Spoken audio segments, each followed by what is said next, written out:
मैं तो इस्तदा करूँगा कि इमरान रियाज के बारे में भी जो है वो सुओ मोटो नोटिस लिया जाए। कल जो उन्होंने अपनी मिसेज को साथ खड़ा करके वो एक बनाया है, तो वो एक जेस्चर ऑफ रिवेंज जैसे है, वो लग रहा था। कई साहब जो है वो इंतहाई डेड ऑनेस्ट आदमी है। फुल बेंच जो है वो बैठा हुआ है और पाकिस्तान की तारीख में ये पहली दफ़ा जो है एक अच्छा इनिशिएटिव है। बिस्मिल्लाहिर्रहमानिर्रहीम, अस्सलाम वालेकुम। मैं हूं गुलफाम चौधरी, आप देख रहे हैं IRK न्यूज़। मैं मौजूद हूं लाहौर हाई कोर्ट और यहाँ हम सीनियर वकला से बात करेंगे, उनसे जानेंगे कि जस्टिस काजी फैज़ ईसा साहब की तैनाती के बाद वो क्या देखते हैं कि अदालती मोराल बुलंद होगा या नहीं होगा। क्या अदालती फैसलों की कदरदानी होगी या पहले की तरह जिस तरह इसको मुतनाज़ बनाकर इस पर कोई अमल दरामद नहीं हो रहा, इस तरह सेटअप चलता रहेगा। उनके आने से क्या तब्दीलियाँ रूनमा होती दिखाई दे रही है सीनियर वकला को, उनसे हम जानते हैं, उनसे बात करते हैं। हमारे साथ रहिए। जिस तरह सीनियर जर्नलिस्ट इमरान रियाज खान साहब को जबरी तौर पर गुमशुदा लापता किया गया और इस वक्त तक हाल जो है लाहौर हाई कोर्ट उनकी बाजियाबी नहीं करवा सका, इदारों से नहीं मनवा सका, तो अब क्या लगता है कि ये केस किस तरफ जा रहा है?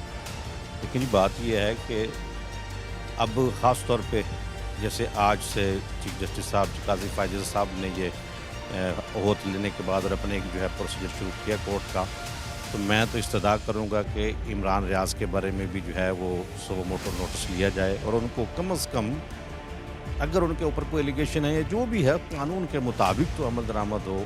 और ख़ास तौर पे चीफ साहब से मेरी ये भी रिक्वेस्ट है कि मिसिंग पर्सनस के हवाले से जितना भी मामलात हैं इनको टेकअप करें, उसको लाइव चलाएं, फिर कुछ सामने आएगी, लोगों को पता चलेगा कि यार ये मामलात हैं कहाँ पे, ये मिसिंग पर्सन हैं कहाँ पे।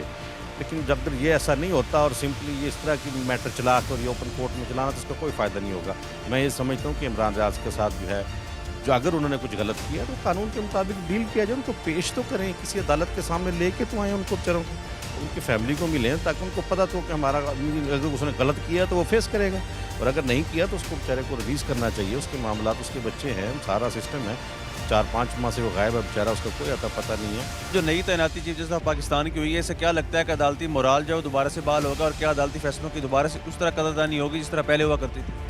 देखें, अगर प्रीवियस जो एक प्रोसीजर है उसमें तो जो भी चीफ जस्टिस ऑफ पाकिस्तान आएगा, he is equally honourable for us and as well as the general public, तो उसमें कोई ऐसी कोई ख़ास बात तो नहीं है। लेकिन जो आप कह रहे हैं कि करंट जो सिनेरियो जा रहा है, जैसे बंदियाल साहब इलेक्शन नहीं करवा सके, that was the violation of constitution, तो उसमें हमें तो उम्मीद है कि वो एक बड़े अपराइट जज हैं और उनके जो प्रीवियस उनके अगर देखे जाएँ जजमेंट्स जो उनकी ख़ास तौर पे वो एक फैज़ाबाद धरने के मुतल्लिक है, that is a landmark judgement, लेकिन वो थोड़े से ना कंट्रोवर्शियल हो चुके हैं इन द करंट जो आपकी जुडिशल और पॉलिटिकल सिनेरियो है ना, उसमें वो कंट्रोवर्शियल हो चुके हैं।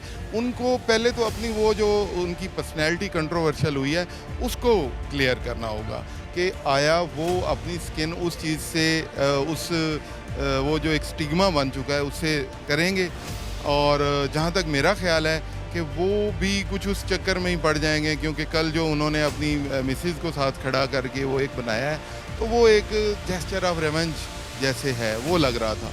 तो मेरा नहीं ख्याल कि वो उस चीज़ से जान छुड़ा पाएंगे। वो जो एक उनका एक पर्सनैलिटी का वो एक इशू है, वो शायद उसमें रहें। जी, मैं बिल्कुल ये समझता हूँ कई साहब जो है वो इंतहाई डेड ऑनेस्ट आदमी हैं और उनने आते ये जो फुल कोर्ट रेफरेंस का जो लाइव कवरेज दी है उसका भी ये मकसद था कि जो अदालतों पर शुक्र को शुबात होती है अवाम के, वो दूर किए जा सकें। और इंशाल्लाह मैं समझता हूँ कि उसका मुराल अदालतों का जो पिछले दौर में कुछ अदालतों का मुराल जो डाउन हुआ है वो बुलंद होगा और ये एक अच्छे चीफ जस्टिस साबित होंगे। जिस तरह पाकिस्तान में सियासी जमातों का गुड जज और बैड जज का कंसेप्ट है, ये हमारा है, ये उनका है, तो क्या कल साहब पर किसी जमात का ये तो नहीं बनेगा? नहीं, ये मतलब ये देखें, कोई भी हमारे मुल्क का ये अलमी होता है कि जो भी चीफ जस्टिस आता है उसके हिसाब से नेगेटिव कंपेन शुरू हो जाती है। जिस पार्टी के खिलाफ कोई फैसला जाए वो कहते हैं कि जी हमारे खिलाफ हो गया है, या ये पूरे इस्टेब्लिशमेंट का बंदा या फलां जमात के साथ पैरेलल है। लेकिन ऐसा नहीं है, वो आइन के मुताबिक फ़ैसला करने वाले जज है। मैंने खुद मेरा बीइंग एडवोकेट सुप्रीम कोर्ट में इंटरव्यू लिया था और मैं समझता हूँ कि उन्होंने सारी वो जो सिलेक्शन थी वो मेरिट पे की थी। तो वो जितने भी फैसले हैं, हाँ फैसला गलत सही हो सकते हैं अपनी समझ के मुताबिक, लेकिन ये नहीं है कि वो किसी के दबाव में आके फैसले करेंगे कि वो गलत फैसले जो हैं वो किसी के दबाव में आकर कर देंगे। इस तरह नैब तरमीम को बंदियाल साहब ने वो बहाल किया दोबारा से और केसेस सारे बहाल हो गए, करप्शन के केसेस जो थे, तो क्या लगता है कल साहब इसको दोबारा रिव्यू करेंगे या इस पे या इस फैसला जो है वो कायम रहेगा? ये अभी आज की जो प्रोसीजर एक्ट है उसके बाद, इस फैसले के बाद वो देखें, क्योंकि अगर तो इस प्रोसीजर एक्ट को वो उड़ा देते हैं या मतलब इसमें जो नई अमेंडमेंट्स आई थी रिव्यू के हवाले से वो इसको इंटैक्ट रहती हैं, तो फिर तो गवर्नमेंट जाएगी रिव्यू में, तो फिर वो रिव्यू बेंच बन सकता है, क्योंकि रिव्यू का बेसिक वो होता है कि जिस बेंच ने फैसला दिया होता है वही बेंच उसको सुनता है। लेकिन क्योंकि बंदियाल साहब रिटायर, लेकिन बाकी 2 जजेस वहाँ पे मौजूद हैं, एक जज उसमें और शामिल होगा, रिव्यू बेंच बनेगा, लेकिन अगर जब हुकूमती फरीक उसमें रिव्यू में जाएगा, अगर वो नहीं जाता तो फिर तो वैसे नहीं बनना, अगर वो जाता है तो रिव्यू पिटिशन फाइल कर सकते हैं, लेकिन मेरा ख्याल है कि जो फैसला पहले आ रहा है उसके मुताबिक वही रहेगा रिव्यू में भी। नए चीफ जस्टिस पाकिस्तान के काजी फैज़ ईसा साहब जो हैं, उनके आने के बाद आपको क्या लगता है कि अदालती जो प्रोसीजर उसमें क्या तब्दीली आएगी, या क्या अदालती मोराल दोबारा बहाल हो पाएगा? आपने 2 चीज़ें पूछ ली। अदालती मोराल की बात तो वो जैसा करेंगे फिर पता चलेगा, वो तो बात की बात है। और एक चीज़ पॉजिटिव ये है आज कि जो ऑन एयर चल रहा है जी, फुल बेंच जो है वो बैठा हुआ है, और पाकिस्तान की तारीख में ये पहली दफ़ा जो है एक अच्छा इनिशिएटिव है, तो ये तो एक पॉजिटिव बात है। बाकी एक्सपेक्टेशन तो हमें कोई नहीं लग रही थी, लेकिन एक पॉजिटिव साइन है। जिस तरह पाकिस्तान में हमेशा से पॉलिटिकल पार्टीज़ की तरफ से बैड जज और गुड जज की एक जो है वो कॉन्सेप्ट बनाया जाता है कि जो उनके हक में फैसला करे वो ठीक, जो दूसरे के हक में करे वो गलत। तो आपको क्या लगता है कल साहब भी किसी एक पार्टी के साथ तो नहीं जुड़ जाएंगे, या जो है आज़ादाना फैसले देंगे? क्या उम्मीदें? जी, उम्मीदें जो पास कंडक्ट है ऑनरेबल जज साहब हैं उनका, कि वो पार्लियामेंट में जाके अकेले जाके बैठ गए थे, तो उस बारे में बहुत सारे लोगों के और हमारे भी तहफ़्फ़ुज़ात हैं। तो अब उनको एक मौका मिला है कि इन सारी चीज़ों को और सारी अफवाहों को वो गलत साबित कर सकें, और रूल ऑफ लॉ को जो है इन्फोर्स कर सकें, और किसी भी इदारे को कानून से बालातर ना होने दें।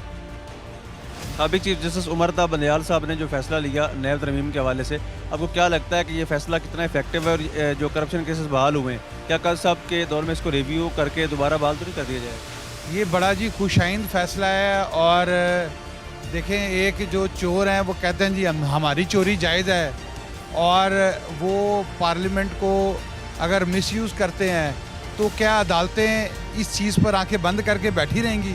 तो ये बंदियाल साहब का बहुत अच्छा फ़ैसला है, और हम उम्मीद करते हैं कि ये फ़ैसले को जो है ये कोई आंच नहीं आएगी, और ये बिल्कुल इन्फोर्स रहेगा। ये बताइएगा कि जिस तरह काजी फैज़ साहब की तैनाती हुई है, क्या लगता है इससे अदालती मोराल दोबारा से बहाल होगा, या उस तरह से जिस तरह अब अदालती फैसलों को पांव तले रौंद रही है पंजाब पुलिस, इस्लामाबाद पुलिस, इस तरह चलता रहेगा? देखें जी, जो नई तैनाती है, जब भी जुडिशल हिस्ट्री में जब भी नए चीफ जस्टिस आते हैं उनकी पॉलिसीज़ होती हैं, और उसमें एक दफ़ा रिवाइवल होता है कुछ चीज़ों का, और बेहतरी की कोशिश की जाती है। तो हमें तवक्को है इंशाल्लाह इसमें बेहतरी आएगी हमारे अदालती सिस्टम में। और उसके अलावा जो आपने लाइव कवरेज की बात की है, तो ये इंडिया में भी कुछ कोर्ट्स में कुछ केसेस में ऐसे हमें देखने में नज़र आया है। तो इसमें यह है कि अवाम का एतमाद कोर्ट्स पे आएगा, क्योंकि अवाम को असल फैक्ट्स का पता नहीं चल रहा होता, लीगल जो प्रोसीडिंग्स होती हैं उनके बारे में आगाही और अवेयरनेस नहीं होती। जब वो लाइव कवरेज में देखेंगे और उनके सामने दोनों साइड से जब आर्गूमेंट्स हो रहे होंगे, उनको भी, अवाम को भी उसमें फिर एक तो दिलचस्पी बढ़ेगी, फिर उनको असल हक़ाइक़ का पता चलेगा। जी बिल्कुल, हमने यहाँ पर वकला से बात की लाहौर हाई कोर्ट में, उनका ये मानना है जस्टिस काजी फैज़ ईसा साहब जो कार्रवाई उन्होंने लाइव चलाई है, इस तरह से तमाम तर केसेस को लाइव चलाना चाहिए, ख़ास तौर पर मिसिंग पर्सन के केसेस को लाइव चलाएं, ताकि कौम को इत्मीनान जो है वो बहाल हो सके, उनको समझ में आए कि आखिर ये केसेस की समाअत किस तरह से होती है, और हमारे जजेस जो है वो कितना सिंसेयर हैं इंसाफ देने के मामले में। लोगों की अच्छी तवक्कुआत हैं, उनका ये मानना है कल साहब जो है वो आइन पर अमल दरामद करवा कर इलेक्शन की तरफ भी जाएंगे। अल्लाह पाक वतन अज़ीज़ का हामी और नासिर हो। पाकिस्तान जिंदाबाद।